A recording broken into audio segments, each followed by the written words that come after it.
was fucking terrible. You faking? Wagwan. Raise in peace. Oh my God. Welcome back to the Pretty Petty Podcast. It is I, Mercedes. And I'm Mira. And I'm tipsy. Mira picked that exact moment to take a sip of wine when she know damn well the only thing she does in this whole intro was her motherfucking name. And she decides that's where she's going to. Oh shit. How are you doing, Mir? I'm okay. I'm a little hot, but I'm all right. It's been a smooth week. It's getting What you into mean, my like work temperature? flow. Yeah, it's hot as hell in here. It's wild. I think it's just getting hotter outside. I've been in the what's that shit called? The solar something? Not solar vortex. The polar vortex. I don't know, but it's been freezing here, and now it's like normal. So, yeah. How you feeling?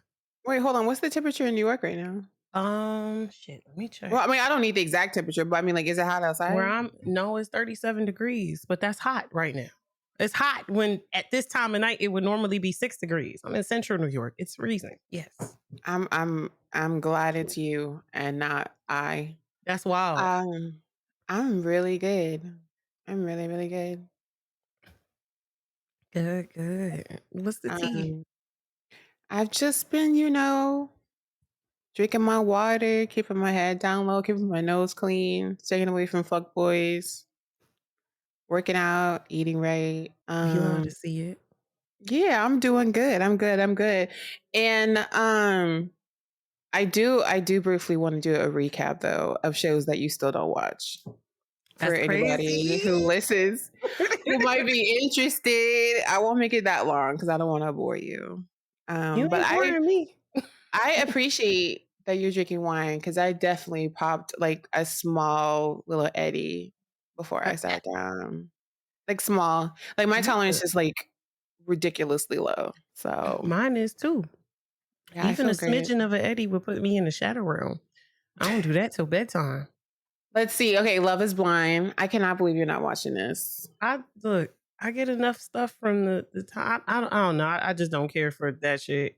I'll watch. I'm gonna watch the Real Housewives, but I can't do the Love is Blind. So Love is Blind is on season 6, and like in the background when I've been like cooking and cleaning and stuff, I've had the previous seasons playing in the background, and it really hit me today how the caliber of men on the show has plummeted to a depth that I did not think was possible. Mia, let me tell you about these niggas.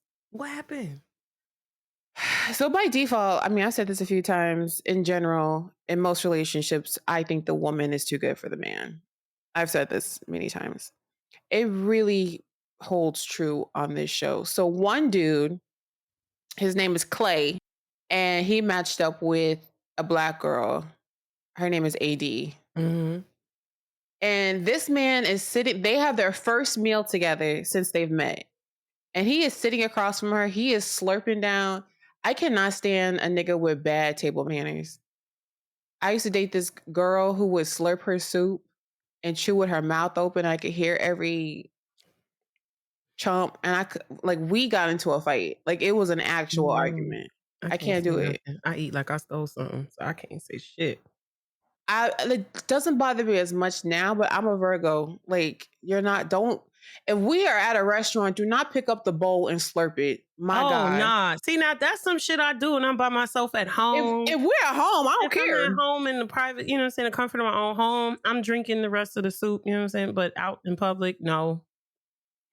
So this nigga slurping the soup. And he tells her about how his daddy used to take him on infidelity field trips when he was a kid. What's an infidelity field trip? Yes. So his Asian daddy would take his son, on trips where he would fuck other women and cheat on his mom while they were married for 28 years. And he tells her this casually over the soup. And then he says, I'm afraid I'm going to cheat on you. Like, I'm going to mess this up. And she's looking at him like, why? Why, Clay? Why, Clay? And I'm like, bitch, if you don't get up from the fucking table. Girl, run. A nigga telling you he about to cheat on you. Run. And instead of going to Six Flags, he had to watch his daddy get it wide open with random broad. Like, are you serious? Yo. And he's the best one. Let me tell you about the rest of these dudes. He's the best one. That's the best of the That's the best one. That's the best of the fray. What the the fuck? Listen, another guy, the rest of them are white, so I don't really remember their names. Wow. All right. But I really don't. I can't tell you any of their names. But one, if you've watched the show, you'll know who I'm talking about. One dude who is just boring. He's like this boring surfer white guy. He's engaged to this Puerto Rican chick, and they're both like he looks Irish and she's Puerto Rican and Catholic, so you know what they bond on: anti-abortion. Oh, damn. So their biggest problem is he's afraid that she's gonna get pregnant. So they're not having sex until they get married. Not because they believe in waiting until sex before marriage, because neither one of them are virgins, but because they don't believe in a woman's right to choose. So he tells her, every woman that I've been with has been on birth control. Why can't you just get on birth control? Because condoms aren't 100% effective. Any woman who has been on birth control knows that fucks up your whole body. Why he can't get on birth control? Go, snip, snip. You that pressed to not have kids. Go do your thing. Do your thug bizzle, nigga. Like, are you that afraid of children that you really don't trust a condom like that? And if you're so afraid, just get a vasectomy. That's what TikTok has been asking. Like, why don't you just get a fucking vasectomy? So now he's giving her an ultimatum. He's like, this is the biggest hurt in our relationship. If we can't be intimate before the wedding, then how do I know the goods are good? And I can't know if the goods are good until you get into the birth control. Yeah, but you wouldn't tell somebody, I'm not marrying you until you do this one hormonally invasive thing that you've never had to do before. I've just always said I'm not marrying nobody I ain't never fucked before. I agree. That's diabolical to me. I agree. You have zero sexual chemistry with somebody you sat up there married. I can't do that. But to ask somebody to go on birth control, knowing, well, I don't know. I don't feel like men don't know what it does, the toll that it takes on women's bodies. I feel like they just don't give a fuck. Like, we're just supposed to be able to take that as women. They feel like we're just supposed to endure whatever hormonal changes and havoc that shit wreaks on our bodies. It's expected because we're women. He said, my previous girlfriends would tell me how birth control would mess up their cycles and their chemistry and stuff like that. But he's like, I didn't care because all I heard was I'm on birth control, so we're good to go. One dude came onto the show in a whole relationship, and TikTok up in arms because his girlfriend gave him permission to go on the show so he could be an influencer. What? And he almost got chosen. Like, this girl was literally crying. The Megan Fox girl, she was literally crying, trying to decide between the two dudes. Wait, so the one and the dude that she did choose as the girlfriend? Yeah, they broke it up now though. And then the guy that she ended up choosing. Hold on, I'm getting my white boys mixed up. Hold on. I was about to say the guy she ended up choosing, Jimmy. That's his name, Jimmy. He looks like Hank Hill. Do you know who Hank Hill is? Propane, King of the Hill accessories. Propane. Mm-hmm. He looked like a butternut squash with Keds on. Like he looks. Somebody on TikTok said he looks easy to draw. Somebody a butternut. Did you just call somebody a butternut squash? Yes. I just feel like when you say that, it means they just got a simple ass mirror. Open your browser and type in Jimmy Love is Blind and tell me this nigga don't look like Mr. Potato Head. Tell me. Oh my God. So okay. He is easy to draw. Yes. So one of the white boys, so they're at the part where like they leave the pods and they live together for 2 or 3 weeks before they go to the altar so they can get to know each other or whatever. This is not even real because they don't even stay in their actual apartments or homes. The show pays for them to live in a 1-bedroom apartment for 3 weeks. And they're still like, it's still la-di-da. Like, that's not real world. But homie, Mira, listen to me. What? She was in the bed sleeping. Okay. It's only been like a week. He gets out the bed at 11 o'clock at night and he leaves. She wakes up. She's like, where are you? She's texting, where are you? So he went out, quote unquote, with the fellas and he turned his location on. Right? And he didn't get home until 5 o'clock in the morning. So the next day they're sitting in the living room and they're about to have the conversation. The cameras are there and I'm loving it. Like, this scene right here was worth the whole show. My G, listen, she's sitting there. She's a bad bitch. She's got her Stanley Cup, her yoga pants on. God, she's giving very much like, she gives like white girl who was friends with black girls in high school. Like that's the energy she gives, you know? So she's sitting down and she's like, "Where were you?" And he's like, "I went to go to Oh. Lost and Found with my friends." And she's like, "Okay, well, that place closes at 2 a.m. Why didn't you get home until 5?" And he was like, Oh. "We were hanging out in the parking lot. We were hanging out in the alley behind this place." TikTok told me there's no alley behind this place. So that's lie number one. So she's like, "Why didn't you call me? Why didn't you tell me?" He's like, "Well, I turned my location on. Is that not good enough?" And she's like, "I don't want to have the kind of relationship with a dude where he has to turn his location on to make me feel better. I want to be able to trust you, right?" Mm-hmm. So she asked him again, "Where were you?" And he was like, "I was in the parking lot. You can believe it or not." She said, "Well, I got up and I checked your location. And you were nowhere near Midtown. You was uptown by Sarah Ann, his other potential match's house. Huh? So this nigga left his phone in the car, but he forgot he was wearing his Apple Watch. And the Apple Watch Tracked him all the update, way to the exact location. yes. This nigga I here. love when women do that. They ask questions when they already know the The answer. answer on some. What was that song when Whitney Houston was gathering and doing the receipts, like doing the math? The math ain't mathing right. If 4 of y'all went to dinner, then 2 of Right. y'all was really cheap. Because only 2 of y'all had dinner and I found your credit card receipt. Yes. So she pulled on it. Bruh. I cannot wait. That should be lit. Like, I already know this nigga finna lie, but let me still ask anyway to see if he might tell the truth. Mary, you gotta watch it, sis. I'm telling you. The final episodes, or I guess the weddings where we find out who gets married is happening this Wednesday, I think. And I will be perched. Wednesday. Yeah. My ass probably gonna be streaming. Ooh, Yeah. All right. I guess we should start. We should start with the mess, right? What's the mess? There really wasn't a whole lot that I saw this week. There might be some stuff that I might have missed that you know, but I do want to say something that came upon my feed today. Mm-hmm. The Wendy Williams documentary came out. Oh, it came out? Okay. Well, I don't know what I'm gonna watch then. All I saw was a bunch of people talking about how it's one of the saddest things they've ever seen. Oh no. Like I saw some clips because I personally do not have it in me to watch it. To watch somebody who is mentally deteriorated in that way, it makes me really sad. I can't watch it. But the clips that I saw that came up on my For You was her assistant is sitting next to her on the couch. Mm-hmm. Who may or may not be her niece. I think that's what TikTok said, but I'm not entirely sure. And Wendy's sitting there, her eyes are huge. Yeah. And the first thing she says to the girl is, "I really wish you would get liposuction." And she's saying it very loud, like her talk show persona, like as if she's talking to an audience. It's very bizarre. And the girl, she's like, "Okay." And Wendy's like, "Your face, all of this right here is good. Your hair is fabulous. But you need to get liposuction." And then she calls the girl a dumbass and she's yelling at people. And it's giving very much dementia. Yeah. I think people who don't know anything about dementia don't really know what that looks like.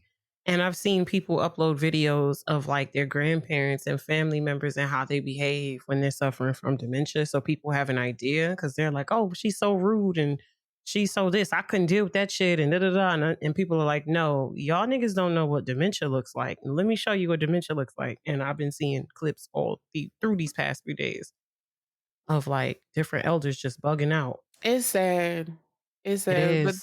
they say her team has officially said that she's been diagnosed with aphasia and dementia.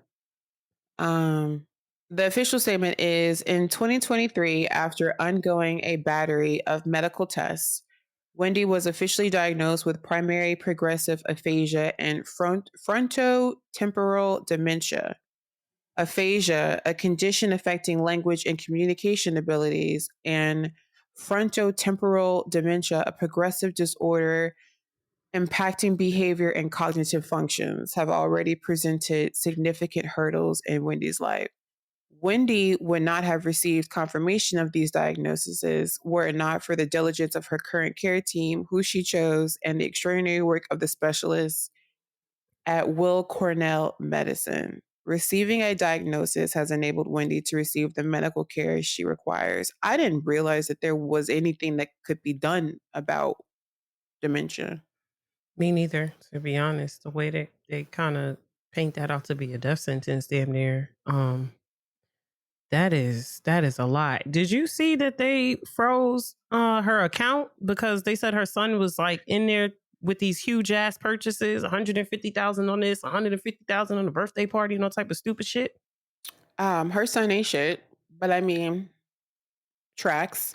Jesus Um, Christ. but the clip I saw was of her and her assistant going in her closet and picking up clothes and bags and whatever else she could. Like she literally was pawning stuff to make money. And I'm like, While this is a he's feeling, woman who was she not like the highest paid woman in daytime television at the time? Like she was making millions and millions of dollars, and it's just sad. and I'm sure I've been listening to Wendy since the 90s on the radio. Like that was literally a day-to-day staple for me and my mama. We used to listen to Wendy in the car going to pick up daddy from work every day. So Hmm. I've been listening to Wendy for years. Like a lot of, her stuff, her jokes, her content. I remember from when I was a little kid. So she's definitely she's been doing great financially, and whatever's going on, I definitely feel like they stealing money. And if I don't know if it's just her son or who else it is, but it sucks because this is supposed to be family that you trust and you love. And this Hmm. is the type of advantage that people take when you are your most vulnerable. You got the husband, the son of this one. Like, who the fuck can you trust when everybody's moving like that? I find it like obviously when people have illnesses in the body, it's tragic, right? Like I've lost family members to heart disease, cancer. It's horrible. But I'm thinking like to myself, like it's a special kind of hell to have like schizophrenia, dementia, Alzheimer's. It's like losing who you are, losing your family, like it has got to be just the worst. And I saw a quote earlier today, and I don't know if it's true, but it made sense to me that dementia can be brought on by severe betrayal Trauma. by those around you and trauma. And I'm like, did this man?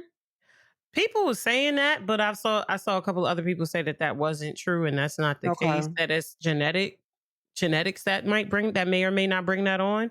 I have to look into it some more, but a lot of people were saying that. They was like, did he drive her to that? Did he stress her out? If like pretty much fuck her over that bad that's how her brain and everything reacted. And folks was like, no, that's all genetics. That's something that, it's hereditary. And I'm just like, Jesus. And even when it came out, they would put in the captions, in quotes, the same thing Bruce Willis has, which I'm hoping Bruce Willis Damn. is okay too. I He don't look I good. I haven't seen him lately, and I feel like when it came to him, I was very late to that news. I did not know that that's what he had been dealing with. That shit is nothing to.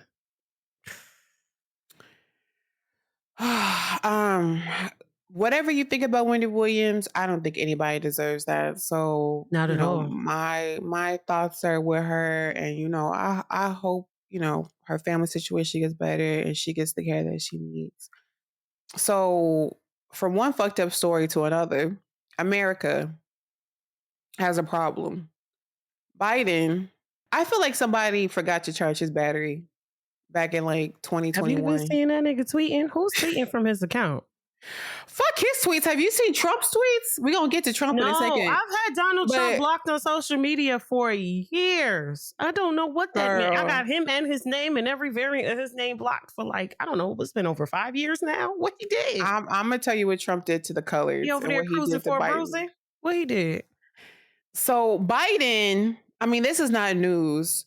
He ran on a platform of student loan forgiveness, right? Mm-hmm. I've been a person who has made it a point to vote. I had a whole relationship in because we disagreed on voting and the importance of voting. And now it's like, damn, this nigga was right. Voting don't mean a damn thing when it comes to the president. It really don't. Yeah. So he tweeted a couple of days ago, starting today, the first round of folks who are enrolled in our Save student loan repayment plan who have paid their loans for 10 years and borrowed $12,000 or less will have their debt canceled. That's 150,000 Americans. Who the fuck that for? Who the fuck you know can go to any school for $12,000? And how the fuck do you pay off on a loan for 10 years and still owe on it if you only borrow $12,000 or less? That's kind of wild. And that's probably a very small section of people who owe. 150,000 out of how many Americans? And we steady sending money to fund this fucking war. This genocide, actually, not war. I'm sorry, this fucking Yeah, I was about genocide. to say, like, I'm so sick of this shit with this country and the spending, the funding, and where the money's going, the military, and there's so many things fucked up in our country, and they're just putting money into everything. They put money into shit that don't have anything to do with us. Like, I'm so sick of it. I don't know if you saw today. I wasn't even gonna talk about this, but since we kind of going there, trigger warning for I don't know what the term for this is. It's a U.S. Army soldier. Apparently, he's the third one to do this since the genocide started. There's a name for it, but he was outside the U.S. Embassy and in his Army fatigues and everything. I think he was also in the Air Force, and he said publicly, I will not be a part of this genocide. Free Palestine. And he lit himself on fire. And apparently he's the third person to do that. That's a U.S. soldier to do that. And there's a name for it that kind of martyred him. But he was rushed to the hospital with life-threatening injuries because he lit himself on fire. And there's pictures of it on TikTok. And I saw it. And what type of shit that man had to see to fucking light himself on fire? It's fucking disgusting. I don't understand how anyone could be okay with this. And our country has always been on some fuck shit, but this is like, the older you get, the more you realize, you know, because when you're younger, you think adults know better. You think the government has like your best interest at heart. And then when you finally, yes. And it's like, we got people out here starving. We got people out here who are homeless. We got people out here who are drowning in debt. Prices going up for every fucking thing. I was talking about this yesterday, how I want to sell my house and get an apartment, but I would never qualify for it. Because to get an apartment right now in my area, I'd have to make an income of $7,000 a month. How? Jesus Christ. Free Palestine. I apologize. I wasn't even going to talk about that because y'all listen to this podcast to escape, but we were going to talk about it anyway because Tiffany Haddish. What she do now? Are you talking about when she went to Israel? She booked a first class flight, posted a video of her enjoying what looks like to be an alcoholic beverage of some kind in first class with the caption, on my way to Israel to learn and see with my own eyes. What you need to see? I mean, I knew Tiffany Haddish was less than smart once I saw that skit she had did a couple years ago. I was very disappointed because up until that point, I never had a problem with her. I was very much rooting for her. But I saw that shit and I was like, what would make you do that? What the fuck? What? I feel like we live in a world where people just do whatever and but like accept whatever, they do whatever, and they take whatever because they're promised wealth and they're promised like fame. Like, what the fuck would make you do that? Here's my question for you. What's up? Do you think the average, I'm not even going to say person, I'm going to say average American. Do you think the average American is okay with seeing, let's say, police brutality, the lower class and the middle class struggling, genocide? Do you think they're okay with that as long as they're personally okay and not affected? I think for a lot of Americans, yes. The Americans that I engage with on a regular day-to-day basis, no. But a lot of I feel like a vast majority of the country is very individualistic and they don't give a fuck about nobody but themselves.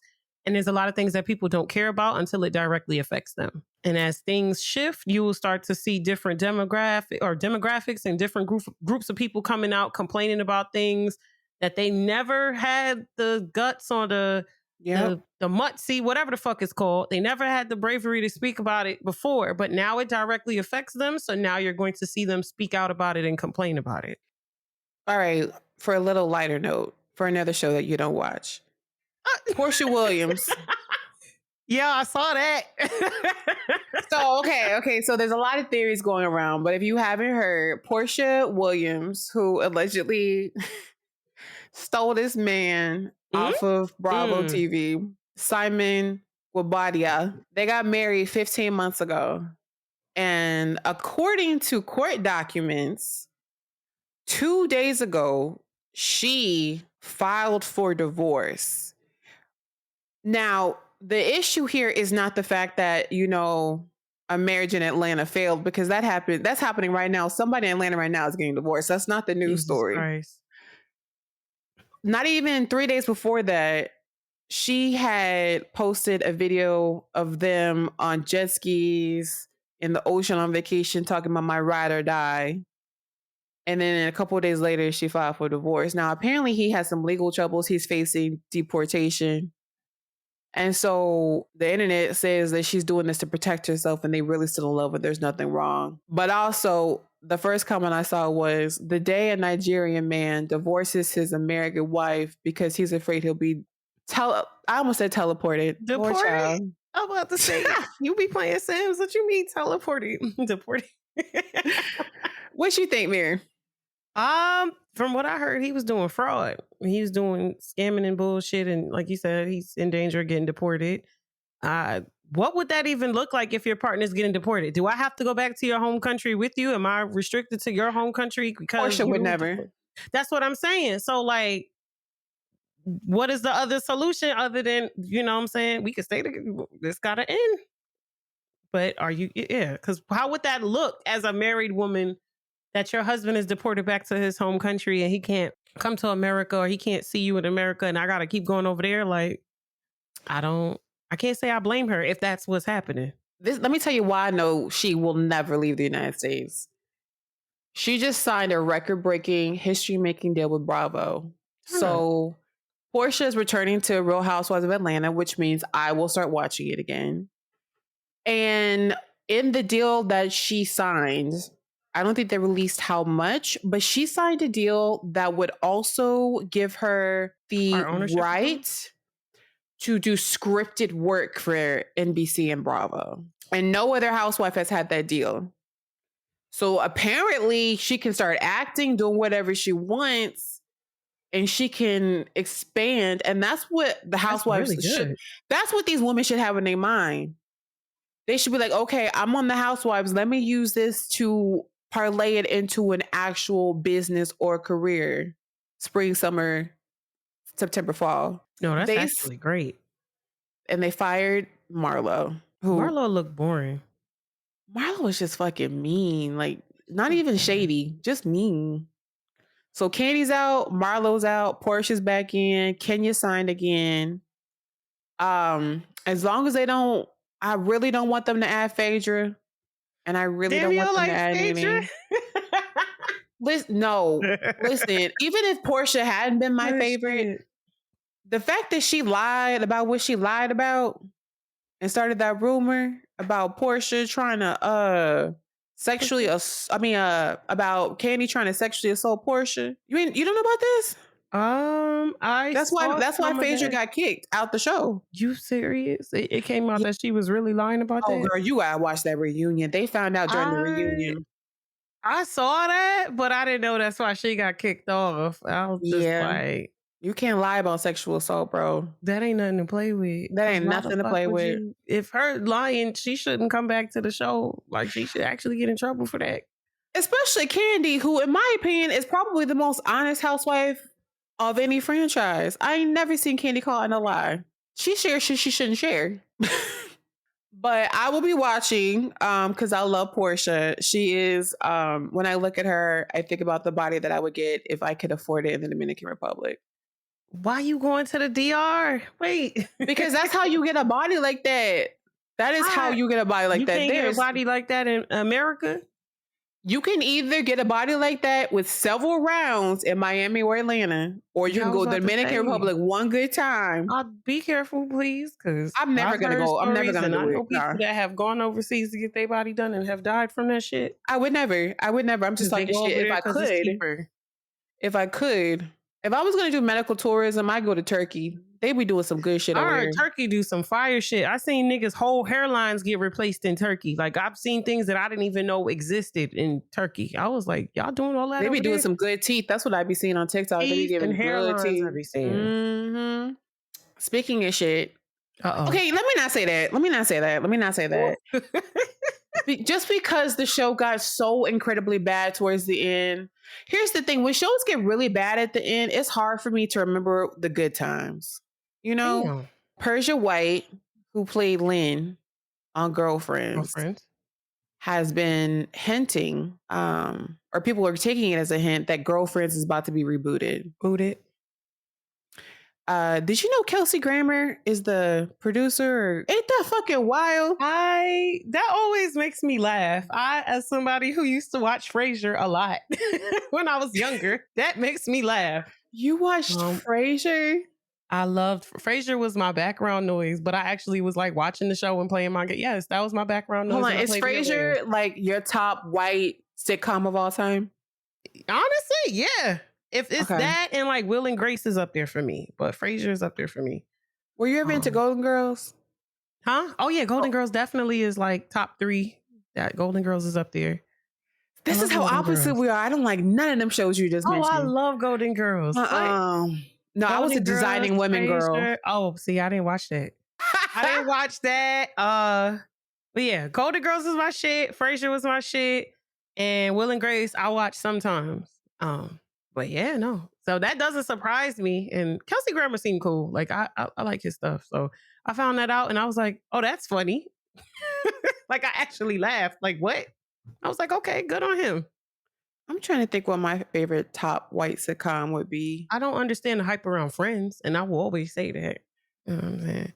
And I will agree. always be bitter at the fact that I can't find Living Single on DVD and all the seasons of Living Single on DVD, but they got every episode of Friends on DVD. I will always be bitter about that, especially since they stole the concept from Living Single. I'm like, so y'all got the replica available, but y'all don't have the original available. I have a problem with that. I remember now.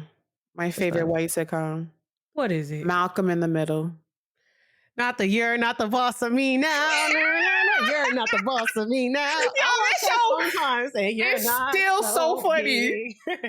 That I think about that episode. Sing the song and change the channel. I love that show. Yo, you just reminded me of Home Improvement. Shit. Yeah, I used to have a big crush on Jonathan Taylor Thomas. Yeah. Jonathan Taylor. Now I gotta Google.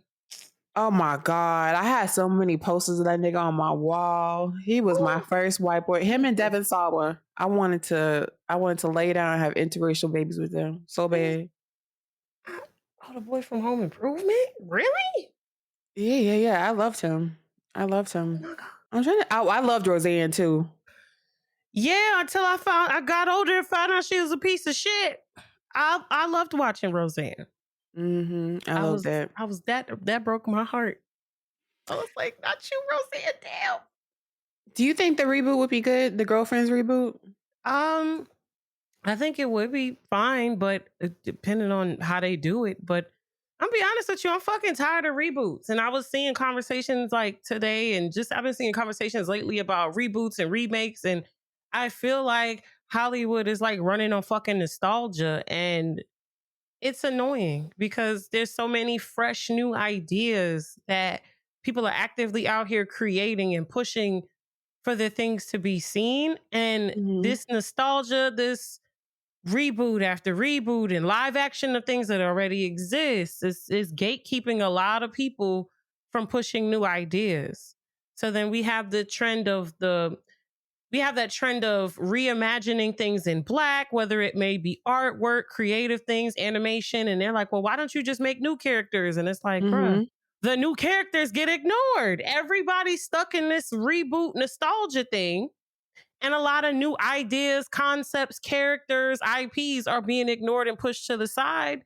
And I definitely do feel like it's a way to keep Hollywood as is and keep media as is. How you feel about that? I agree. I want to liven up the topics, but the topics we have left are trash. Well, no. What do we One of them got? was good. What One of them we was got? good. One of them was good. The SAG Awards just happened. Okay. Meryl Streep, the goddess, the queen. I Right love Meryl Streep. You got to watch the clip. In the clip, she is on the stage and she's presenting a category. And she stumbles and she grabs the mic. And like, you're like, oh my God, Meryl Streep is about to fall on stage. And you realize it's a setup when Emily Blunt and Anne Hathaway come out on the sides for a Devil Wears Prada reunion on stage and they reenact. You gotta watch it. It's so That's freaking so cute. Yes, and they get back into character. Like she gets back as Miranda, and then Andy and all that stuff. And it made me realize, like, I really fucked with that movie hard. Like Devil Wears Prada. Like you want to talk about like modern? It's not even modern. I want to say that movie is like what, like 15 years old at least. Yeah, it's got some age on it now. But it was so cute to see, and I had bookmarked it because I was like, I wonder what Mary thinks about Devil Wears Prada, and if she was a Devil Wears Prada girly. Not really. I did watch it though. One thing I will always remember is like the cinematic transitions between her outfits and different things like that. I always thought that was cool. I thought the movie was cute, but I wasn't super in love with like, I don't know. I ain't like how that girl was being treated. You sound like me and Mean Girls. Like I've never been a Mean Girls girl. Me neither. Ever. My Yeah. homeboy made me watch it like I think I watched that shit for the first time like 5 years ago. He's like, it's Mean Girls time. So I watched it and I was like, oh, they're such assholes. Oh my God. Clueless is better in every conceivable way. But Lord have mercy. I mean, it had Dion in it. The fuck? You can't, nobody in Mean Girls can compare it to fucking Miss Dion. Are you kidding? You're not wrong. I can quote every single line in that movie. I almost want to say, Mira, name a scene. And I will just start quoting it. See, nah, I can't even think of I'm trying to liven the mood before we talk about Donald Trump. Oh God, not Trump coming. Okay. I just okay. Let me just do this. Styles from Clueless, huh? Are you bitches blind or something? Your man Christian is a cake boy. A what? He's a disco dancing, Oscar Wilde reading, Streisand ticket holding for the Dorothy. You know what I'm saying? No way. He's gay. He does like to shop share, and the boy can dress. Oh my God. I am totally bugging. What the hell? You get on the freeway. Okay, I'm done. I'm so weak because people really be assuming shit. I can quote that whole movie. It raised me. Reesa Teesa, did you get to watch it yet? I know. I watched the summaries, and that shit is a lot. Because even the summary was like, and his printer, huh? Legion and his printer. Yes. Even the fucking summary was like 40 minutes or some shit like that. They're like repurposing it and putting the summaries all over the internet. It's on YouTube, it's on Instagram, it's everywhere. So like just everything is a lie, and she just, wow. Here's the real tragedy. Obviously what happened to her and the fact that she was with this compulsive liar. Like this man lied about everything. This nigga probably would lie about his blood type just to do it. Risk death with a blood transfusion just to lie. That shit is scary. But you know how the internet was so supportive of her? Like some of her videos had 36 million views. Wow. Okay. Yeah. 50 videos, 10 minutes each, all of them. 500 minutes of content, right?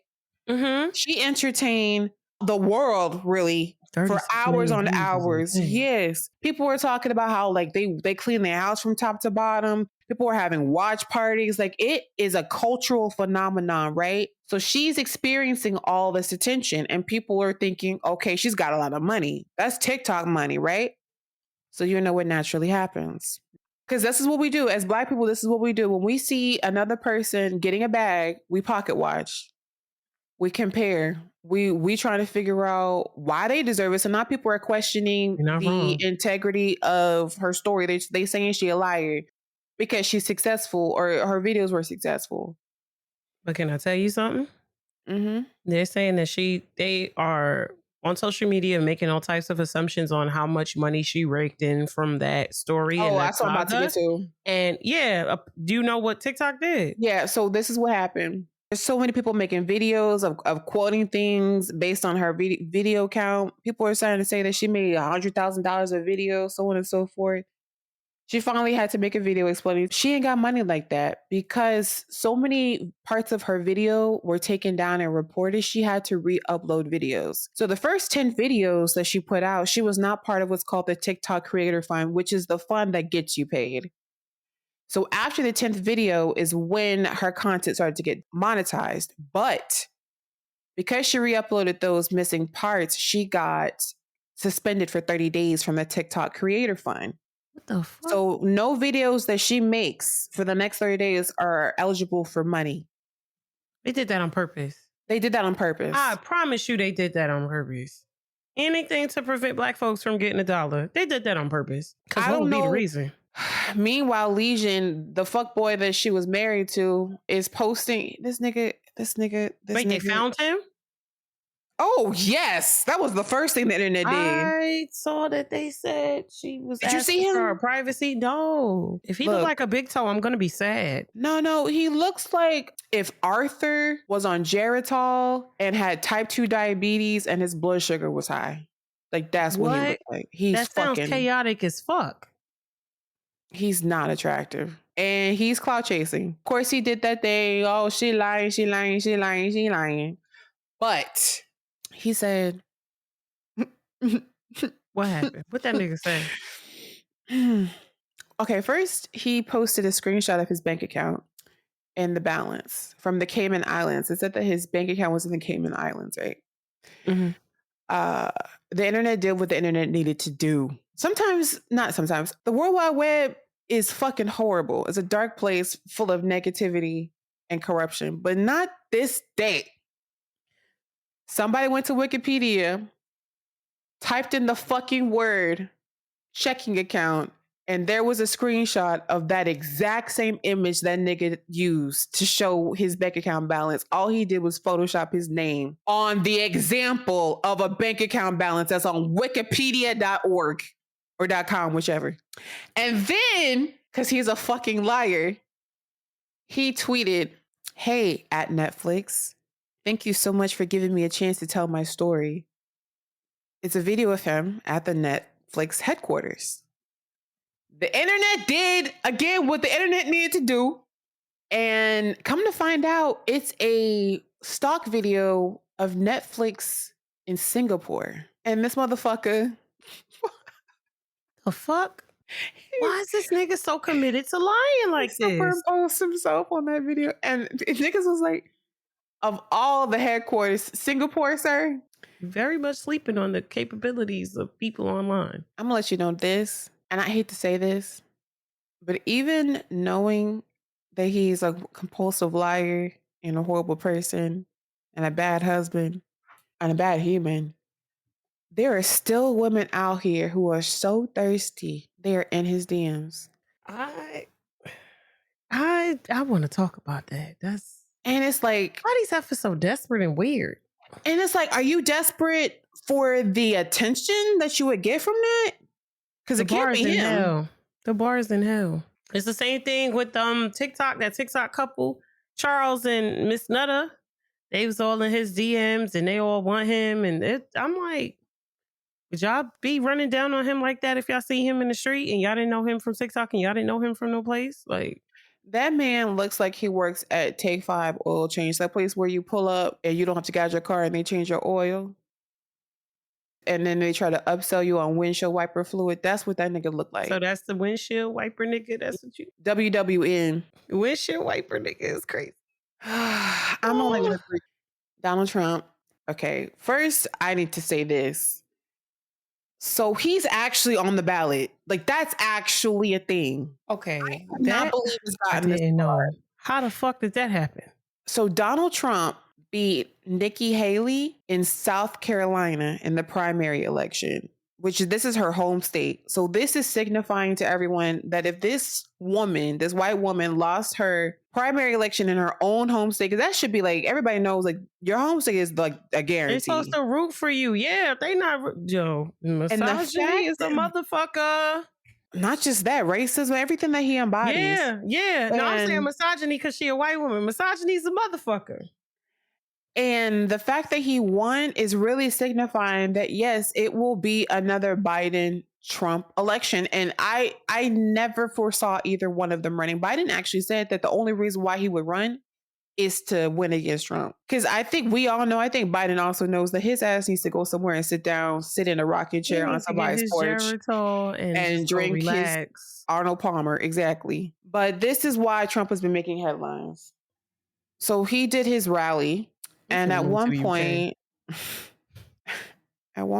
he says, I'm never going to try to do an impression. He's like, colors. So he What said, about colors? he said the lights were so bright in his eyes while he's on stage in a crowd full of people.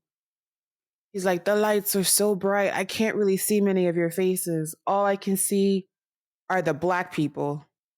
Y'all stick out. What? Bro. And then in the same rally, I didn't even know Fox News had it in him. So he's in his rally and he's talking about how gas prices are on average $6.03 a gallon and how they've never been higher, and how interest rates under his regime, how interest rates have gone down, and that's because of him. And blah, blah, blah, blah. Fox News, the most right-leaning fuck shit news outlet I can think of, cut the broadcast in the middle of his speech and said, former President Donald Trump is still speaking, and, we'll continue to monitor his comments, but we feel the need to fact check what he's saying. Oh. Actually, gas prices are $3 right now on average. Actually, the interest rates have nothing to do with Donald Trump. Like, I had no idea Fox News. Yeah. Wow. Okay. Yeah, no, I haven't watched Fox News in a long time. So I did not know that they was on that type of time. I ain't watched Fox since Malcolm in the Middle. So listen, because my pops is like into all the news. He used to sit around, not even used to, he still does. He sits around the house and cycles through all the news channels. So sometimes it's CNN, sometimes it's MSNBC, sometimes it's Fox, sometimes he's listening to news on the radio. So he's like getting the information from all sides all day. So I'll hear shit from there, but wow. The comments that I was seeing like that. The comments that I was seeing from liberals, I mean, the Republicans, the conservatives, whatever you want to call them, they were automatically, ignorant. That was a given. But the Democrats and the liberals that I saw who were saying stuff like, say what you want about Trump, but he didn't start no war like Biden did. Ooh. I was like, hello? Like, didn't this nigga try to incite a fucking riot at the White House? Riot, all type of shit. Trump stepping into presidency reverted the country back into the fucking 50s. I want to ask you. What's up? Do you think that Donald Trump will be elected president of the United States again? I don't trust this country, so I'm going to say yes, because I didn't believe it the first time. And I actually got my ass up and voted that round. I voted. He got it. I didn't vote for him, but he got it. And never in a million years that I would have trusted that he would have got it the first time. So I don't see why he wouldn't get it again. He's going to continue to play on the ignorance of certain parts of this country and the demographics and the people that frequent these parts of the country. And if he gets it, I will not be surprised. I'm not okay with him being the president. I'm not okay with him at all. I don't. Are you gonna move? The UK is looking really fucking nice right now. Beans on toast is not that bad. I mean, I ain't never have it, but I can imagine beans on toast can't be that fucking bad. I just commented on Cassie's post the other day. You was asking about the beans? Yeah, her. I almost said her government name. Ebonics. They was hanging out. And they did that. Nobody. That song. They was doing that challenge, and I commented. I was like, how y'all hoes gonna do this without me being there? And she's like, we gotta meet this year. I'm like, my baby girl. If things in America keep going like this, have a closet for Nigga, me. I'm I'll about to fit. live with you. Right. You talking about me and I'll no. sleep like Cleopatra in a tomb, straight up. Like, we gonna come live by y'all. Fuck is you talking about to be your roommate, your neighbor? I'm coming. The fuck? I'm so sick of Trump and that shit, man. something I forgot to mention is during that speech when Fox was fact checking him, Trump had said, he said that he related to Black people because of police brutality and how Black people have had to endure so much for so long. And people are comparing me to them because of how the election was stolen. I swear he said that. And then Fox was like, actually, that has been disproven. There have been 44 investigations in the election of 2020. Not Fox tired of this nigga. That's He's like, diabolical. even judges and special prosecutors that Donald Trump hired couldn't find evidence of election tampering. Wow. You know what really fucks with me when it comes to Donald Trump? How much the Black community idolized him in the 90s and the 80s. No. That's what really fucks with me. What fucks with me is these Black celebrities who are publicly... Still. Yes. That publicly endorsed his bullshit. Yes. Because he's moving in their best interest due to their He made tax some bracket. sneakers. You saw that, right? Nigga, what? Yeah. Go ahead and Google it. Donald Trump sneakers dropped this week. And on the news, this white man, this news reporter said he's doing great with the Blacks. Literally his words, he's doing great with the Blacks because Black people love sneakers. I saw that, but I didn't know that's what the fuck they was talking about. The New York Times article says this man paid $9,000 for a pair of Donald Trump sneakers. What? So here's the thing, right? So you know how he's brought up on charges and he's got to pay all this money? Trump? Yeah. Did you see his GoFundMe? Trump has a GoFundMe? Listen to me, Mira. This is how fucking stupid our country is and how much people hate Black people, women, queers, anybody with common sense. This man, I think it's for his legal fund or for his fines. Yeah. In a few days, this nigga raised over $1 million. I don't know what it's up to now. But he's supposed to be wealthy. So why the fuck would he need a GoFundMe? This is Mr. Wealthy Man. That Donald Trump has to be worth at least $500 million and he don't pay taxes. So why the fuck would he need help? So tell me what has to go through your mind to donate to the Trump fund because you know what? He's going to make America great again. Like people hate more than they have common sense. Accent on it. I'm so taken aback, but that's the fucked up thing about racism. As long as they can convince the poor that at least you're better than being Black and they're giving these demographics a group of people to punch down on, they will root hard. One thing that motherfucking wealthy racists is going to do is mobilize poor racists against every other fucking demographic in the country. Trying to give them some place to punch down. Wow. What would you say? Like rich white men and then rich Black men, perhaps, and then maybe rich white women. Mm-hmm. And then then we get down to the classes, right? And then we get down to Black men. Mm-hmm. And then right below Black men is poor, broke Black women like you and I. So we were what, 15, 16 tiers down? It feels great to be oppressed. And that is this week's A Mess. So today's topic was supposed to be, this is what I originally wanted to talk about. I originally wanted to talk about toxicity in 90s Black movies and 90s Black rom-coms and movies because I had gone down a wormhole watching some of my older favorite movies. I watched Love and Basketball and I watched Love Jones and I was like, damn, this is toxic.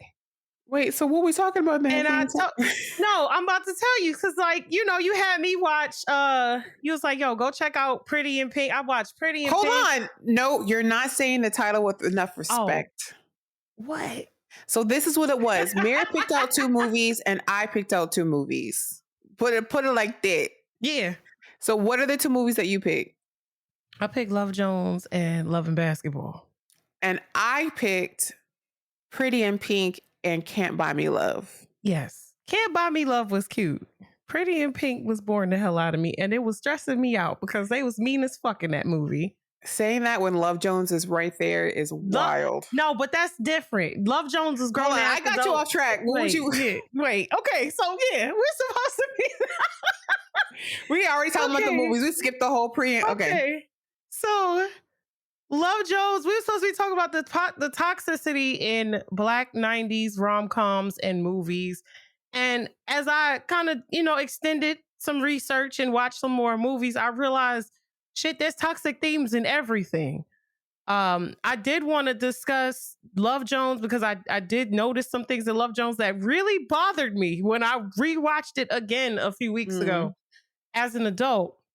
So Love Jones is about a couple, or if they're not, there wasn't a couple originally, a woman and a man living in Chicago. They met each other at Nia Long and Lorenz Tate. Yeah. They met each other at a poetry nightclub. I think she's a photographer. He was a writer, or he's like a poet writer. What? What? Obama was a mulatto. I'm sorry. Wait, you haven't seen that TikTok? No. Oh my. Stop what you're doing right now, Mir. Stop what you're doing right now. Open TikTok and type in Quadroon. She had Droon. Nigga, what is these outdated ass phrases? Are we even supposed to be still saying that? That's the name of her spoken word poem, is Tales of a Quadroon or whatever. Go ahead, play it. Play on the mic, please. Someone who is 3/4 massa and 1/4 coon. Nigga, what? Obama is a mulatto. That's the one-drop rule fades through the American conscience. Stop it. That's it. I didn't drink enough alcohol for that. Obama I didn't drink enough alcohol for that. She said, Obama is a mulatto. 3/4 massa, 1/4 coon. Like, what? I'm sorry. That's why I was laughing. I didn't mean to interrupt. Oh my God. I'm not going to no fucking poetry lounge. I always want to go to like the poetry lounge, jazz club and shit like that. But if I'm going to go and get drunk and it's about Obama is a mulatto, nigga, I'm not going nowhere. I'm just going to watch TV. Fuck that. That's what I want to call the episode so bad. Obama! And like all uppercase, lowercase. Like, you remember at MySpace era where you would do that? Yes. Obama. Oh my God. So I apologize. No, you're fine, because I did not know that existed. What the fuck? I'm going to say that for the rest of the night, bro. You ain't shit. I promise you ain't shit. But yeah, it's a photographer. She meets a writer in not even a comedy club, in a poetry club. She, he says a poem to her. They end up in this like casual sexual relationship while she had like an ex, I think in New York or someplace else or whatever. Yeah, New York. Yeah, and there was an issue with them because to me, from the outside looking in, it was like, y'all not being vulnerable, y'all being dishonest. Y'all definitely both like each other more than what y'all making it seem. Y'all tried to reduce what y'all had going on to just a casual sexual relationship when it was very much more than that for the both of y'all.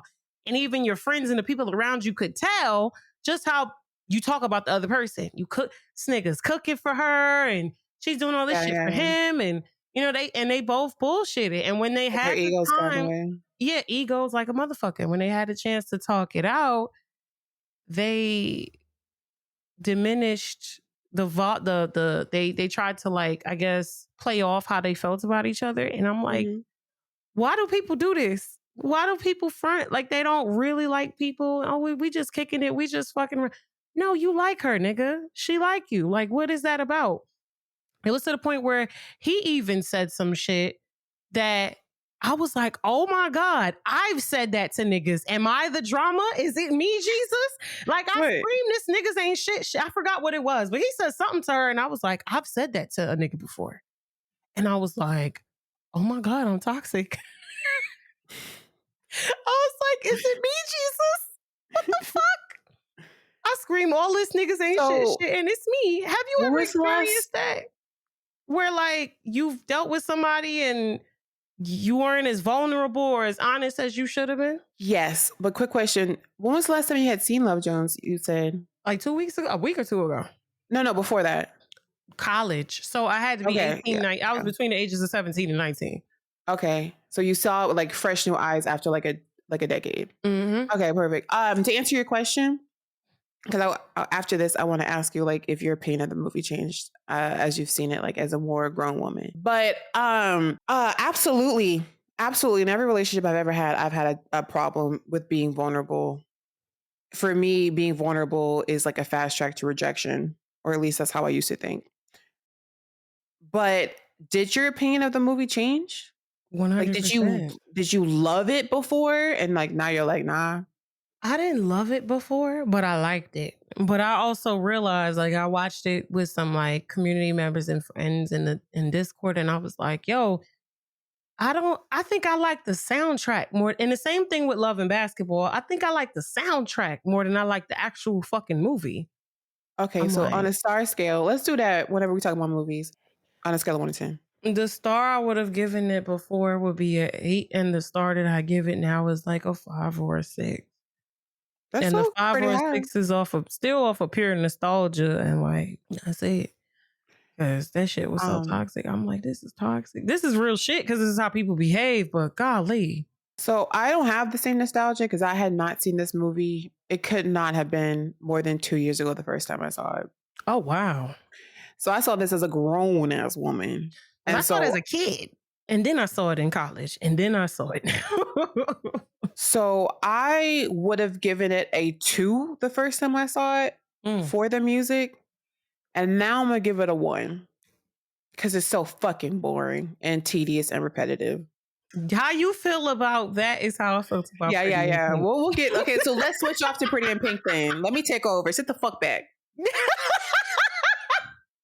That's how I feel So about Pretty in Pink. Pretty in Pink is a movie Oh shit. by John Hughes, who made Home Alone, Breakfast Club, 16 Candles, Uncle Buck. Amazing movies that I love. White romantic comedies, a lot of the times back then, was about class and monetary stuff. So the only drama in it really was these two high school people. Andy, who's played by Molly Ringwald, who is forever my goddess. I like her. And she plays like a girl from the wrong side of the tracks. Like she don't got no money. And they go to like this high school. There's this guy, his name is Blaine. And yes, he is a rich white boy. They like each other and they start dating, but they have to deal with like his rich preppy friends. And then she has to deal with her best friend who's in love with her. And it's just like star-crossed, but it's purely class lines. So they date. He's kind of trying to hide her because he's ashamed of her. It kind of comes to a head at one point and they break up. And well, she goes to prom because he said that he wasn't going to go to prom with her because again, he was concerned about what his friends would think. But by the end of the movie, he realizes he don't give a fuck what none of these people think. He's going to like who he likes. He's going to love who he loves. And he approaches her at prom and they start dancing and presumably live happily ever after. And in the whole movie, she's wearing nothing but pink pretty much. And I loved that. Like, baby Cedes loved that. So let me tell you why I picked it. And then I want to hear why you thought it was so boring. The scene alone where Ducky is singing Try Little Tenderness by Otis was everything in the record shop. It's giving very much nostalgic. The fashions was so 80s, like very much pastel, light gray suits, like it was very much that. But also I loved to see a supportive, non-abusive parental figure that Andy had, because the parental figures in Love and Basketball, for example, wasn't shit in my opinion. So I love to see that, especially as a girl who grew up without her father. It was really, really cool to see this girl who didn't have money, who didn't have a lot of friends, but she had a really amazing father. And I love that. I didn't think it was boring at all. But tell me why you didn't like it. So, old boy pissed me off. The dude, I don't Blaine? like, yes, Blaine. I don't like spineless men. I don't like spineless people that go with the wind of like the social. Because remember, we talked about Yeah. the multiple movies, and I watched both in the same like swoop. And I'm like, damn, at least in the other movie, the girl stuck up for him and something. Like he just was letting his friends say whatever about her, and his friend was just his friend and Yeah, the girl that the friend was, they was just so fucking condescending and nasty. And I'm like, you're not gonna check that? Tell him shut the fuck up. Something. he Damn. does. He does. At the end of the movie, he tells James Spader, who, listen, he was fine in that movie. I don't care what you say. Have you seen Secretary with Maggie Gyllenhaal, where he spanks her? Did, and I saw that in middle school. Jesus Christ! I saw that as a kid shit in middle school. That was my first introduction into S&M. Yup. I'm about to say this. Now looking back, I'm like, is this some BDSM shit? I rewatched it and now I'm watching. I'm like, this shit is tame as fuck. I was like, I wasn't supposed to be. That shit was on oxygen. I'm like, he's not even handcuffing her. He's not even choking her. This is boring. Oh, watch this. And what is it? Was it Sue Johansson talk sex? I was watching all the bullshit. But before prom, he tells the guy, he's like, listen, you don't like her because she rejected you. She knows that you're a piece of shit. And you know you're a piece of shit. That whole the speech got to me. She's like, that's it. She knows you're a piece of shit. And deep down, you know it's true. And he leaves his friend. The friendship is ended. And then he goes to prom with old girl. I liked it because that movie, so many romantic comedies or romantic movies is about a woman having to change, a woman having to overlook infidelities, a woman having to overlook toxicity. Loving basketball. Love you. I was about to say this one. She didn't have to change shit. She started the movie in that raggedy ass pink car. She started the movie in that pink dress, the pink outfit. She didn't get a job to get rich. Nothing. She changed nothing. She stayed herself. It was a movie about this nigga having to grow up and be a man. And that's why I loved it. Because that, at an early age, watching that formed my brain cells of what a relationship should be. A man should be able to stand on his own, be impeccable in his word, and defend and protect his woman. And even in high school, this man was able to do that. And so many men don't do that now, and they in their fucking 40. 40, 30, yeah. Oh, but go ahead, tell me more. No, I was gonna say, like, I just didn't like that. Like, I didn't like the social dynamics and how he kind of let his friends get to him, and he made up that shit about asking somebody else to prom, and he did her so dirty, and I felt so bad. And even I heard it was a part of the movie where she was like, you know, how does it feel what it feels like to have people who don't like you, who've never interacted with you before? That's something that I can relate to. I've went through that my whole life where there's just people who just straight up didn't like me. I never spoke to you, never had a conversation with you, never talked about you, don't know you, and you just don't. And so that shit I could relate to, but we both can, sis. I told you about homegirl subtweeted me last week or whatever. Listen, people you never talk to, but that's some clout bullshit. That's some like that shit I be talking about like clout chasing and proximity to people bullshit. But that I'm talking about like completely don't know you at all and just don't like you, and that's like I don't know nothing about you, and that's how I just didn't like how she was just generally treated. But it just, I guess, put a highlight on the classism in these communities, because even both movies I watched there was a lot about classism and who's getting paid what and how much money everybody got. And yeah, their first date, she made him drop her off at the train tracks because she didn't want him to see where she lived. So, okay, star rating for me, I'll go first. And then I guess we can move on to love and basketball. For me, before rewatching it, I would have given the movie a 9.8 out of 10. Rewatching it now, I would give it a 9.3 out of 10. It's still one of my favorite fucking movies of all time. Well, that's rather generous. Yeah, like the people that I grew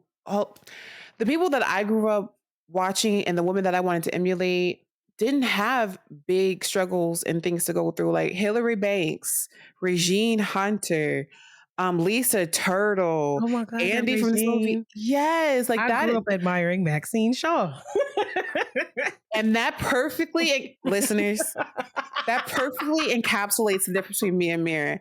I am Regine Hunter and Lisa Turtle down. And Mira, as she put on her glasses, is Maxine Shaw, attorney at law. Yo, I used to say that all the time, and people would be like, "But you give me Khadijah. You got the businesses, and you I like a hated working Khadijah. Have woman." you rewatched I like Living Single lately? Khadijah always Khadijah had a was a snack, bro, but she was a bitch. workaholic, like a motherfucker. Khadijah was a bitch. You She think was she was a mean to bitch? each and every one of her friends and her cousin. She was mean. She was. I don't know if I would say mean. I'm gonna have to She was rewatch mean that to again, and I watched Regine. the single more than anything.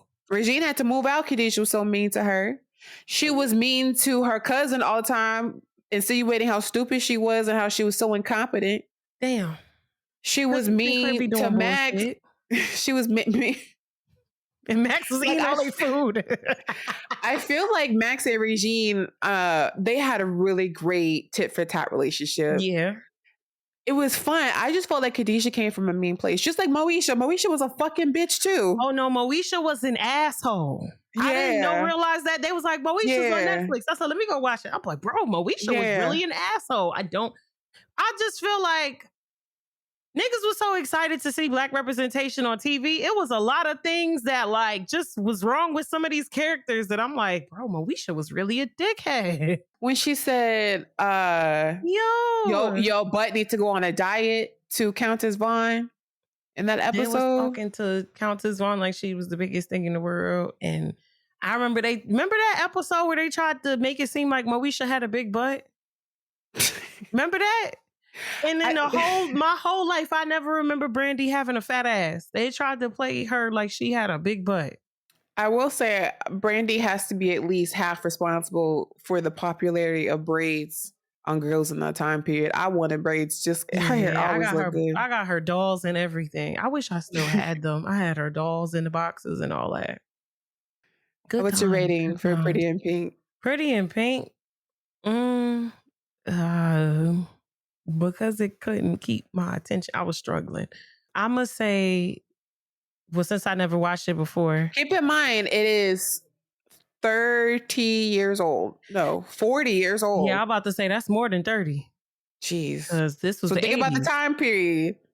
No, I love 80s shit. I'm a 90s baby, but I grew up, everybody in my house was at least 16 to 18 years older than me. So everything from the music I listened to and the content I consume, much older than me. But it just didn't hit for me like that. I'm going to say a 5. Give it a 2. Oh, that's very generous. I'm going to say a 5. And I'm going to say a 5 because I like Molly Ringwald. I watched a lot of Breakfast Club. Is that your favorite Molly Ringwald movie? Yes, but to be fair, that's probably one of the only things that I saw her in that I actually watched multiple times. So you haven't seen 16 Candles? Nope. Listen. I watch Breakfast Club all the fucking time. Okay. I'm about to go watch that too. Oh shit. It's really good. I'm gonna check it out. But Pretty in Pink is my favorite Molly Ringwald movie. But I also love Breakfast Club. I can quote that too.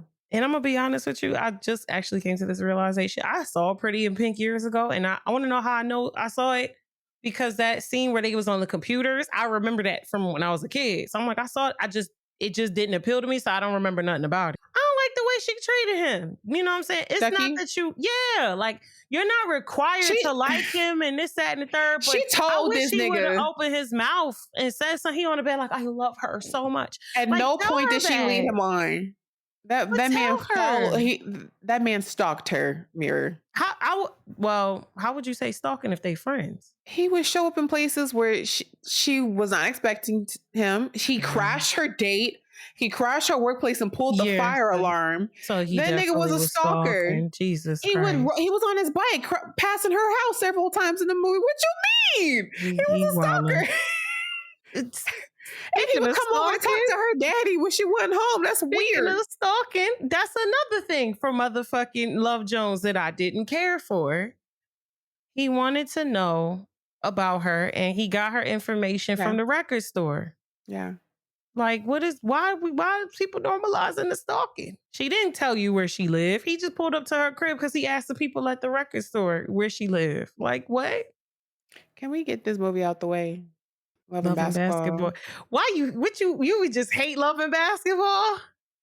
I don't think I hate it. I don't fuck with it. Go ahead, give us a summary. So the summary of Love and Basketball is about a woman and a man who grow up in a neighborhood together as boy and girl. They have a similar shared taste for basketball, and they develop a friendship, a rocky friendship, but a friendship nonetheless. As they get older, they go through the motions in high school. They start dating at some point. It was even some virginity shit going on. And they date, and they had a rift in college, which led to them breaking up. And yeah, and I'm not okay with how he was fucking acting. Okay, that was the most bare. Let me give you a summary. I So don't the want to get on movie, the whole shit. the movie takes place over 4 different time periods. Jesus. So in the beginning of the movie, Sanaa Lathan and Omar Epps. Yes. So let's start there. Let's talk about how they had their basketball game. You talking about when they was little? Yeah. Oh shit. She smoked him, and she got that scar and all that shit. Yeah. So they live on the same neighborhood or whatever. So they're having a basketball game and she's winning over him. And he couldn't take the fact that this girl was beating him, and he pushed her down and scratched her face. And she still had that scar sat on her face for years. Like they showed that shit when she was in high school. So naturally, she's in love with him because that's how they wrote the movie. Was that movie written by a woman? Do you know? I think there it a woman in the was. room? Why would you? So they get to high school. Yes, it was. And he's dating the cheerleaders, and she's the head of the women's basketball team, and she's getting ridiculed for being too emotional on the basketball court, and also her body type was bad, I guess, for sports. She ends up fucking this nigga and losing her virginity to them. You got anything to add to the high school time period? She was wilding, but a point that she brought up is they don't give that energy to men that behave that same way. Like, I'm passionate about what I love. I love this thing and I'm passionate about it. And why do I have to be told to sit down and behave and be dainty and behave like a lady? Because even Q said that shit to her. Or, he said that shit to her, and she was like, y'all don't have to do that. Why do I have to do that? Because I'm a woman? Because he was trying to tell her, like, you're not going to get picked up by any scouts or any colleges if you don't relax on your behavior. And it was like, if there's one part of life where everybody should be allowed to talk shit and be angry and emotional, that is sports. So, I mean, and shit hasn't changed. This movie is old as hell, and it still applies. They still talk about Caitlin Clark like a dog. Man just took the biggest fucking sip. She just looked like she gave a really long blowjob. And but you, why are you telling the people my business? Because they might be wondering why it's silent. Oh shit! This is a nice goal. And then they go to college. Yo, he was having some troubles, and he wanted her to be there for him. And her curfew was at 11. She was like, "Listen, I gotta go." She put her, her passion for basketball and her love for it and her want to be better in basketball over their relationship or whatever, as people would say. And she took her ass to her dorm, because they said curfew was at 11. And he carried that grudge, and he went and dated somebody else. And like, he just started fucking with somebody else and didn't say nothing. Another girl, yeah.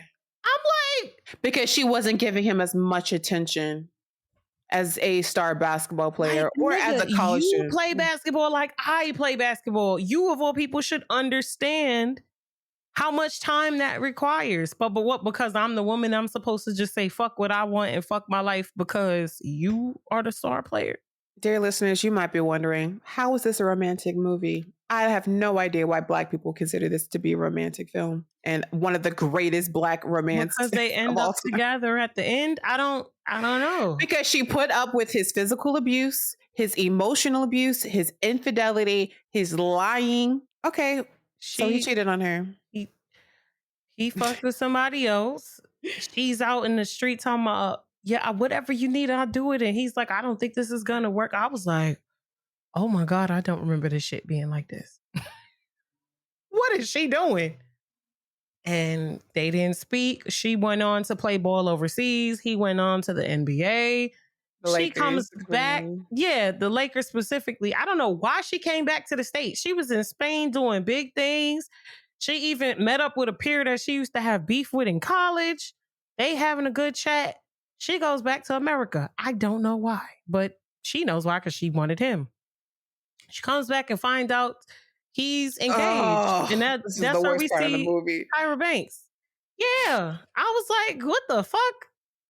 And it's crazy because, like I said, I've seen this movie so many times throughout my life, but seeing it again, I'm like, and you came back for this nigga? And that's what he done went and got engaged? That's what the fuck is happening? Tell us how the movie got its title. Go ahead, tell us what happens when she sees Tyra. Tyra Banks has a very hateable face, by the way. Why do you feel like that? Wait, I've never heard nobody say no shit like that. Tyra Banks is a mother. She's a demon. Oh my God. Go back and watch America's Next Top Model. No, she was an asshole. I think about Yaya specifically. She was an asshole. She was. She really was. Jesus Tell Christ. us, Mir. I want the people to know what happened. What happened when she came back? He's engaged, and she don't want to come to find out she don't want to do basketball no more because he's not a part of her life, and it doesn't hit the same. And she waits till 2 weeks before his wedding to play him in a game of ball for his love. And I think his knee was fucked up and he smoked her. And that's crazy for a nigga knee to be fucked up and for him to still smoke you in ball. And what was the stakes though? Was it double or nothing or some shit? Was it like no, what were they playing for? His heart. So this is what it was. He told her that he would call off the wedding and wouldn't marry Tyra Banks if she beat him in basketball. Which we know that was cap. And he beat her in the basketball game. He tried really, really hard. And he rejected her. That and he beat me, I would just leave. He gonna talk about some double or nothing. Suck my dick. I'm leaving. She really played. She played. She continued. And then what happened? And then they end up being together and having a munchkin, and she went on to play basketball after, you know what I'm saying? She smoked him and got his heart and all that other shit. But yeah, the wedding didn't happen. The movie ends with them. They're both playing professional basketball. She's in the WNBA, he's in the NBA, and their kids are playing basketball as well. And the movie, the credits roll, love and basketball. Why you like this? So tell me again how my movie where the girl was bomb at the beginning, bomb in the middle, bomb at the end, didn't go through no warships, didn't get cheated on, didn't get beat, didn't get disrespected. I didn't say I fucked with love and basketball either. You picked it. I thought these were movies that you loved. Because these were picked movies that I liked growing up and that I didn't realize how fucked up they were till I got older and reanalyzed them. But I don't really think I have any rom-coms that I'm like, oh, I was in love with this. This is my fucking movie. No. Everything I liked, I look back at it and I'm like, what is wrong with these people? What is this? Why did I fuck with this? And I feel like for Love and Basketball and Love Jones and movies of the like, a lot of those movies I fucked with the soundtrack and I fucked with representation and the actors and the different things. But when I really got into the topics and actually experiencing some of that shit as an adult, I'm like, oh no, this is not it. I don't believe in women putting their shit on the back burner for no fucking man. Vulnerability is fine. And I think vulnerability is something that a lot of people need to work on, but I'm not going to be vulnerable to a motherfucker that's not giving me vulnerability back. I'm vulnerable and oldest and he's bullshitting and he can't understand that this is something that I'm passionate about because the only shit that matters is what he's passionate about. I don't like that shit. That's so self-centered and weird. I don't fuck with that shit either. So I saw this movie for the first time as a kid, right? And I remember watching it one time and never touching it again because I remember even as a kid thinking, this is not what love is supposed to be. It just felt like Sanaa Lathan was just having to put up with so much bullshit. Like this random man from Atlanta was really the end all be all. And like that, I was just like, as an adult woman looking at this, I wanted to ask you if you were a young girl or you were a young woman and you were watching this movie in that time period, let's say between the ages of like 7 and 27, what message do you think a Black woman or a Black girl would get from watching the movie? A lot of people think this is the best romantic Black movie of all time. I'm gonna need for them to get some help because no, but I do feel like that derives from the fact that Black women are historically, and I say historically because this is not only our age group, this is the people that came before us. They're expected to put everything on the back burner to serve everyone else around us, our partners, our friends, our family. So to them, it's like, oh, she did what she was supposed to do. You know what I'm saying? She put her shit, you know what I'm saying? She put her needs on the back burner to be vulnerable to him. And it's like, why couldn't you just understand that this is something that I'm passionate about? I fuck with you. I love you, whatever. But this is also something I'm passionate about. Like that's something that you're passionate about. And just like I respect what you're passionate about, you supposed to respect what I'm passionate about. But I feel like Black women are expected to put the things that we consider, you know, things that we're passionate about, our hopes, our dreams, our wants, our needs on the back burner for everybody else. And that's why I feel like movies like that appeal to people because it fits that rhetoric. It fits that. Like she pushed her shit to, so she ended up, you know, going on to play ball later. But like, why would he act? He just came off as a hater to me. Like, remember last week when I was like, fuck these haters, you know what I'm saying? Niggas is hating. That was why I said that, because I'm like, he was giving me hater energy. I'm proud of something that I achieved with what I'm doing, and things didn't go how you anticipated for you. So this is how you're going to treat me. This is how you're going to behave. It was just big ass hater energy. Things are not going the way that they should in my life. So I'm going to lash out on you and take it out on you, even though you didn't do anything. So I think the topic that's still relevant all these years later is how common it is because Black women are excelling per. We are getting multiple letters behind our names. We are getting CEO positions, head honcho shit, fucking manager of Taco Bell, whatever it is. Like Black women are excelling at record breaking rates. And it's a case now where Black men are not quite pulling the same stats. And so now we have like this power struggle, I would say. Like a lot of men that I've seen on social media have a problem, Simone Biles, Kiki Palmer, have a problem with being a woman with a woman who is more successful than them financially, career wise, whatever it is. And I feel like it's the same energy. Like in this movie, homie was both jealous of her, of how she did have her own thing going on, but also feeling entitled to have her time and monopolize her interest.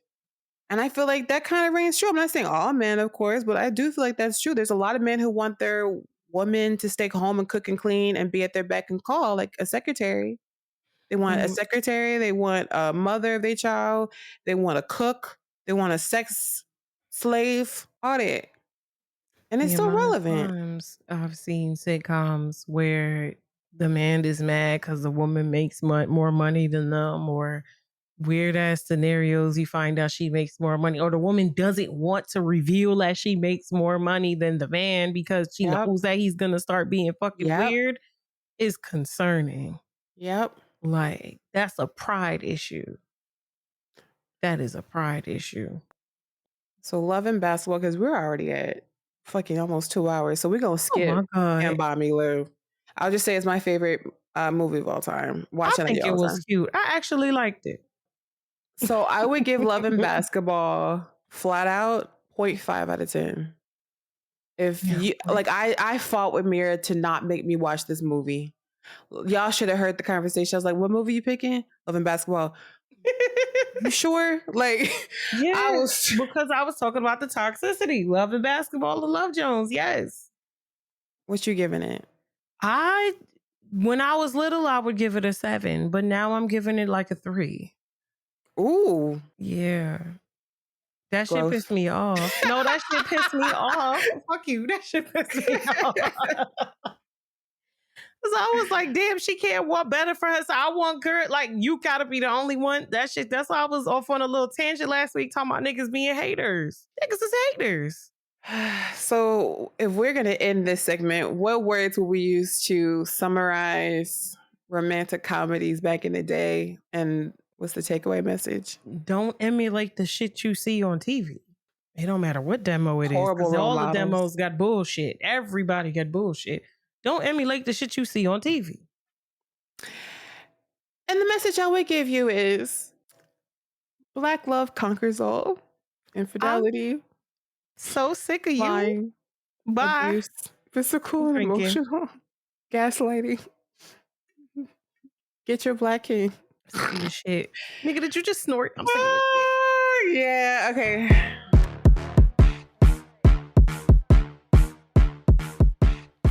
So we've got some listener questions in. If you are interested in sending us some questions, feedback, anything of the like, be sure to email us at theprettypettypod@gmail.com. Be sure to email us and let us know how you feeling, or if you have any scenarios or things you need advice on. So today we have a letter from this guy. I'm not going to put his name or his business out on Front Street, so I'm going to call him Henry. Henry emailed us and let us know, like, his girlfriend is stressing him out because I guess his girlfriend is letting him pay for things. He pretty much was explaining that they've been together for about a year, for over a year. And in the beginning, they would make equal efforts to pay bills and you know what I'm saying, come together financially. And as of late, she's not even contributing on her end financially. She's leaving him to pay everything. He's been paying majority of bills.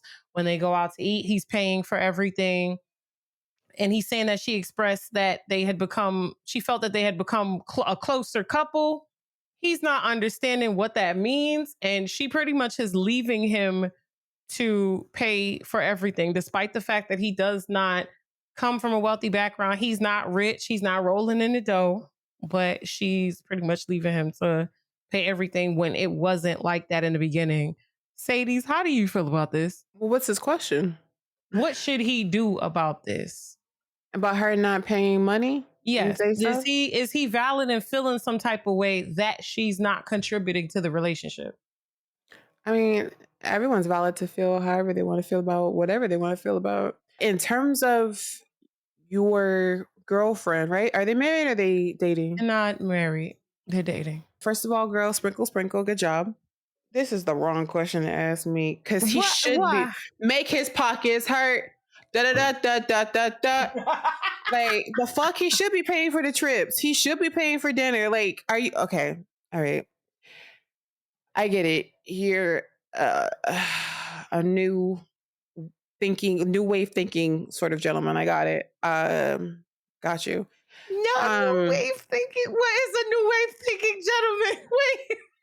I get it. He's good. He's fine. That's his prerogative. You know, people listen, I feel like I've talked about 50-50 a bunch and how much I hate the idea of it. Whatever works for you in your relationship. So I guess in the beginning, she's like me. In the beginning, I very much pay for myself. If we're in a relationship, you will be providing for me. So I understand her point of view. I will say to this man, because it doesn't sound like he's even broached the topic to her. He's just noticing his checking account getting less and less. If you're broke and you can't afford her, just say that. Just tell her. Okay. Cedes, I'm trying so... Let me be nice. This is my third attempt. Earl. That's the name you gave him, right? Henry. Okay. He was just giving big Earl energy. Henry, you are entitled to your opinion. Your feelings are valid. I understand that you don't want to continue to pay for Rachel's flights. The answer is just be honest with her and tell her your reason. Now, I am curious to know the reason. Is the reason like on principle? Is the reason because he really is getting broke? Like, because like so many men now don't want to provide for women because they feel like they're being used. So is that it? He feels like he's being used? I'm curious to know the reason. Yeah. Does this come back to the vulnerability thing that we was talking about, where people are scared to be vulnerable? Because I feel like his attitude is like, I can't afford to do this forever, and like the relationship ain't cheap. I say talk to her, and if she's not okay with whatever you're proposing or whatever you're asking, let her move on and go about her business. Because how do you feel about what he's asking? I I don't know if you. I've always had the firm belief. You make more money than me, then you got it. My funds are secondary. My funds are if it's an emergency. I've always been very generous with my possessions. I've always been very generous with my funds. But if I'm dealing with someone that makes more money than me, I expect you to be covering things. If you need me, I'll have it. I'm not one of them people that I'm just sitting around all day not doing nothing. I will always have an income from someplace. No, you got more money. You make more than me. You got it. Mm-mm. So me and God have already had this conversation, but I won't entertain anybody who makes less money than me because how? No, I've dealt with that, and that is and, something that I don't wish on. No, and so, because with but most men, they get nasty. Like they're just disgusting when they make less. Like we talked about it, but men when they don't make as much money as their partner is, they can sometimes they become hateful, jealous. They mad at the world because the world teaches men that the only way that they are adequate is if they have money in their pocket. So when they don't have money in their pocket, they can become very fucking hateful and just mean. so what I Mm-mm. was, so what I would say is, what was I saying? I forgot it. I Anyway, feel like you was on your I'm just a girl. You taking care of everything. no, I have no problem with paying for things. Like my parents have a relationship where my father pays for the mortgage and the cars and the trips and whatever else they do. My mom pays the utilities and the gas, the groceries, and it works for them. And I love that for her. Like I could see myself being in that kind of relationship. And that's another thing. So like my parents, I feel like my parents, it kind of shifted. It was a point where he was the breadwinner, that she was the breadwinner, and now they come together and things like that. That's okay with me too. I don't know. I guess I don't want to say I have PTSD. Like, cause my mama was one of those like traditional housewife women, but I'm gonna teach you to be an independent woman. You don't need no man. That was my mama. So like she always told us, make sure you got your own money. So good luck to you, sir. We're at 2 hours. Don't forget to write in. The Pretty Petty Pod at gmail.com. Make sure you send your letters, advice, anything you want to talk to us about. Let us know and have us elaborate on. All right, you guys. Now it's time for our go off segment. Do you have anything to go off on about this week? I need for niggas to get their shit together. If you feeling inadequate, nigga, figure that shit out for yourself and stop taking it out on everybody else around you. That's it. That's it. You're just a happy person, no complaints. I've been pretty happy lately. Yeah, that's great. I really had to think about what I was going to talk about, and then when I realized what I want to talk about, it's a whole story. But I'm gonna cut it. I'm gonna cut it short since we are almost really at 2 hours. Also, the episode last week was hella long. You're welcome. Yo, I saw that. I was looking at the analytics. I was like, So this is what I'm going to go off on this week. So the amount of money I have spent this month on medical care is actually categorically insane. And I was open to you guys a couple of episodes ago about like health issues. That's not what this is about. This is about a few doctors that I saw this week. So I had 4 or 5 doctor's appointments this week. With 4 or 5 different doctors. One of the doctors I was seeing for my big toe on my right foot has been hurting for almost a year now. I went to go see a doctor. He couldn't figure out what was wrong, so I went to get another opinion. Turns out I have something called a bone spur on my big toe. oh, wow. He also said early arthritis. So I'm not sure which one is true. Maybe they're both true. I don't know. But I went to my appointment. I'm talking to this white man in his lab coat. Very nice man. And I'm telling him how I've been in pain for 9 months. And he's telling me to take Tylenol. He told me the only thing I can do is just take Tylenol. I'm like, but if a bone is kind of messed up, can't you do surgery? He's like, oh, we only do surgery if it's like really life altering. And I was like, so I don't want to take any more pills. Like I'm already taking so many pills. I take like 12 pills a day. I don't want to take any more pills. He tells me that's my best option. I'm like, okay. So I had to Google alternative options for what I'm having. And one of them that comes up is a steroid shot. So I was like, can't you just give me a steroid shot? He was like, well, I can, but the pills are way more effective. But I'm like, I'd have to take these pills twice a day, every day for however long. But I'd only have to get a shot once every 3 months. He was like, I think your pills are still your best option. I'm like, no, you're not hearing me. I want the shot. This man went back and forth with me for like 10 minutes, convincing me not to get a shot before he gave me the shot. Yo, It's been what? 2 days. This is the first day in at least 9, 10 months where my toe does not hurt. Yo, what? And then right after him, I had an appointment with another doctor. And this was a surgical consultation. I've been having issues with my gallbladder, blah, blah, blah, blah, blah. I was going to get it taken out. I get in this office and it's really less of a go off and more of like a advisory to y'all listening. If I can help just one person heeds my message, then it's all been worth it. But I'm sitting there with him and he's talking about surgical options and things like that. And I tell him how for about 3 weeks earlier this month, how I couldn't eat. I was throwing up. I was in excruciating pain.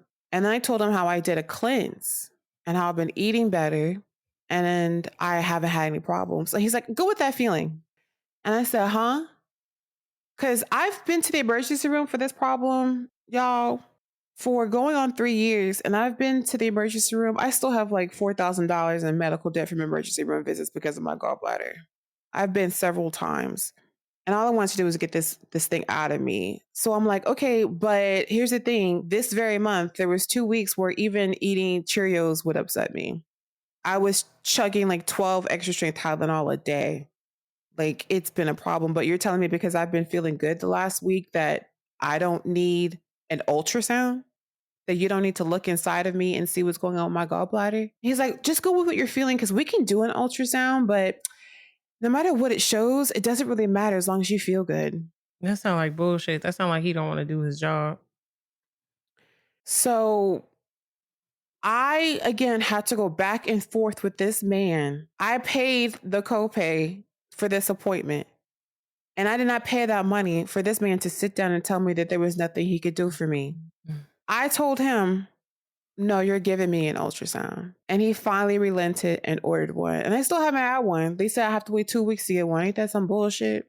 I say all this to say, if you're a woman, but in particular, a Black woman, I have had so many instances with medical professionals who do not listen to what I'm telling them, who do not care what's going on with me, who want to try the cheapest, fastest possible option that will inconvenience them the least.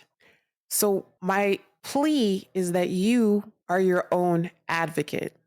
Did you know rich people have a health advocate that they bring to doctor's appointments? I That didn't know. advocate for them on their behalf, movie sets, whatever, that will literally advocate for them, be like, oh, it's a little hot in here. Can you turn it down for Julia Roberts or go into a doctor's appointment? Yeah, but can we do something holistic? Like someone who's literally almost like a lawyer for your health. They can afford that. And so this is what I'm telling you is to do that for you. Listen to your body. Pay attention to your body. If you know something is wrong, get it checked out. Do not take no for an answer. It may take a second opinion. It might take a third opinion. I have seen, not even March yet, I have seen literally 8 different doctors this year. Jesus. Listen to me. You have to prioritize yourself. Care about yourself. Take care of your physical health. Take care of your mental health. Do what is right for you. Pay attention. Listen to your instincts because they do not care, especially if you're a Black woman. They have all these ideologies about us being drama queens and making up that our pain is worse than what it really is. Look it up. There's so many stories. There's actual white doctors on the internet right now telling you that they've seen this happen firsthand with their colleagues. Be difficult. Get loud if you have to. There's nothing more important in this world than your health. Don't fight online about fucking Beyonce and Nicki Minaj. Fight about your health. That's all I gotta say. You know, they said colon cancer is going to be the top killer of young adults in America in a few years. Why they say that? That's what they said. I didn't even tell y'all. I didn't even tell you. Let me say this real quick. I got a colon hydrotherapy treatment a few days ago. Hydrotherapy. Is that When they clean it? When you go into a room with another person Mm-hmm. and you insert a tube up your butthole and they flush water through your butt for an hour and you shit out shit that you ate in middle school. Bruh, somebody else just mentioned that to me a few days ago. I gotta go get one. She's the reason. I'm the reason why she got it. If you're talking about who I'm talking about. I texted her as I was doing it. I was like, shit. Niggas popped up in Discord like, yo, clean that butt. I'm like, what? I said, man, maybe my ex is right. I was full of shit. What? It was a wild experience. I did a liver and gallbladder cleanse, and they recommended that to get a professional colonic or colon hydrotherapy. So I had to do it. And the girl who did it for me was a Black woman, and she told me she does it every month. And I feel fucking fabulous. Every month? Like, here's the thing. She was with me. I cannot handle somebody I'm in a relationship being in a room with me while I'm going number 2. So the fact that this random stranger was next to me as this was happening was wild. But for like 10 minutes, nothing was happening. And you can see the tank the entire time. You can see what comes out of you, which is wild. And nothing was happening. And then I realized, okay, let me just hold the water in longer before I push. And that was the fucking magic ticket. I think I saw like the pizzas you ate in middle school come out. I think I saw Gushers. You remember Fruitopia? I saw that come out. Yes. Like everything. Like it was, and she was like, she recommended I do it again in 5 or 6 days. She said, because your colon is still, she said soft or something like that, or ready, and even more will come out. 10 out of 10 recommend. But anyway, you guys, that was this week's episode of the Pretty Petty Pod. Like Mira was saying, please give us feedback at theprettypettypod@gmail.com. Please give us a rating on iTunes, Spotify, whatever platform. Mm-hmm. We have 5 stars, or we did a couple of days ago. We did until we said something and somebody went and gave us 1 star on purpose. But I'm keeping it. I'm keeping it in my head. 5 stars and 100 reviews so soon. I'm extremely excited about that. I didn't know that, but can I just say, if you purposely saw that tweet and you gave us a 1 star, first of all, thank you for the engagement. I mean, you clearly saw mine or Mira's tweet. It was yours because it was before I wrote mine. Oh, okay. Well, I mean, if you happen to hear this, you're a miserable bitch. Love you. Kisses. You got anything you want to plug, Mir? Anything going on the next week? Nothing. I'm just going to be working as usual. If you want to catch my gaming content, look up XMir on social media. I will be there acting a plum fool. Yes. And I stream on Wednesdays, Fridays, and Saturdays on Twitch and YouTube. Catch me Cedes with 3 R's. I'm going to be playing Resident Evil 4 for the first time, so that should be exciting. Oh, shit. All right. It's been over 2 hours. Let's get the fuck out of here. Bye. Bye, y'all.